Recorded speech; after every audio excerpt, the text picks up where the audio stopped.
എല്ലാവരുടെയും കമൻറ്റിന് റിപ്ലൈ കൊടുക്കുക, പരസ്പരം സപ്പോർട്ടിങ് ചെയ്യുക, തെറ്റായ വാർത്തകൾ പ്രചരിപ്പിക്കാനിരിക്കുക, തെറ്റായ കമൻറ്റുകൾ ഇടാതിരിക്കുക. ഇത് ശ്രദ്ധിച്ചാൽ പൈസ കിട്ടും. നിങ്ങളിത് കണ്ടിട്ട് സ്ക്രോൾ ചെയ്തു പോയാൽ നിങ്ങൾക്കും കൂടി ഉപകാരമുള്ളതാണ്. ഞാൻ ഈ പറയുന്നത് ശ്രദ്ധിച്ച് കേൾക്കുക, സപ്പോർട്ട് ചെയ്യുക. ഇപ്പോൾ ഫേസ്ബുക്കിൽ ഇടുന്ന ഓരോ ഫോട്ടോയ്ക്കും പൈസ കിട്ടുന്നുണ്ട്. എനിക്ക് തോന്നുന്നു ഏറ്റവും കൂടുതൽ ഫോട്ടോയ്ക്കാണ്. റീൽസിൽ പൈസ കിട്ടണമെങ്കിൽ കുറഞ്ഞത് 3 മിനിറ്റെങ്കിലും. ഈ വീഡിയോ വളരെ നല്ലതായിരിക്കും. ഫോട്ടോകൾ പോസ്റ്റ് ചെയ്യുമ്പോൾ ഇതിൻ്റെ മെയിൻ ക്യാപ്ഷൻ ആയിരിക്കും പ്രധാനപ്പെട്ടത്.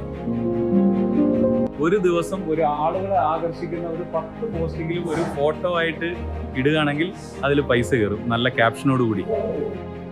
ഒരു റിലീസ് ചെയ്യുമ്പോൾ 10 സെക്കൻഡ് കൂടുതലുള്ള റീൽസിൽ മാത്രമേ ഫേസ്ബുക്ക് ഏർണിങ്സിൻ്റെ കൂട്ടത്തിൽപ്പെടുത്തൂ. അത് പ്രത്യേകം ശ്രദ്ധിക്കണം. നിങ്ങൾക്ക് ഇഷ്ടമുള്ള നല്ല കഥകൾ എഴുതിയിടുക, അതിനും പൈസ കിട്ടുന്നതാണ്. എത്ര തിരക്കാണെങ്കിലും ഫോട്ടോസെങ്കിലും പോസ്റ്റ് ചെയ്യാൻ മറക്കരുത്. പാട്ടുകൾ മാക്സിമം ഒഴിവാക്കുന്നതാണ് നല്ലത്. എല്ലാവരുടെയും കമൻറ്റിന് റിപ്ലൈ കൊടുക്കുക, പരസ്പരം സപ്പോർട്ടിങ് ചെയ്യുക, തെറ്റായ വാർത്തകൾ പ്രചരിപ്പിക്കാനിരിക്കുക, തെറ്റായ കമൻറ്റുകൾ ഇടാതിരിക്കുക. ഇത് ശ്രദ്ധിച്ചാൽ പൈസ കിട്ടും.